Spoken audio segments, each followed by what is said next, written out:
Sometimes the most soulful food is the simplest food. কলকাতার এই unpredictable ওয়েদারে ভরসা করে মাকে সকালে বলেছিলাম আজকে একটু খিচুড়ি বানাও, অনেকদিন খিচুড়ি খাওয়া হয় না।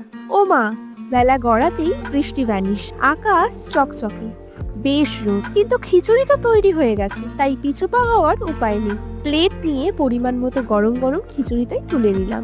খিচুড়ি বললে ভুল হবে, অনিচ্ছা থাকা সত্ত্বেও মাকে যেহেতু এই খিচুড়িটা বানাতে হয়েছিল, তাই এটাকে খিচুড়ি না বলে ডালে চালে আলোতে সিদ্ধ বলাই ভালো। সাথে নিলাম ওই কিছু ব্যাট পাঁপড় ভাজা আর বেশ কিছুটা কাঁচা লঙ্কা দিয়ে ভাজা আলু। গরম গরম খিচুড়ি, তাই একটু ঘিও নিলাম, এতে খিচুড়ির স্বাদ বেড়ে হয় দ্বিগুণ। আর সামান্য লবণ, অল্প একটু নুন দিয়ে সিদ্ধ আলুটা স্ম্যাশ করি খিচুড়িতে মাখিয়ে অল্প আলু ভাজার সাথে প্রথম বাইটটা যখন মুখে নিলাম, ঠিক সেই মুহূর্তেই বুঝতে পারলাম this is it, a plate of comfort that never fails to satisfy.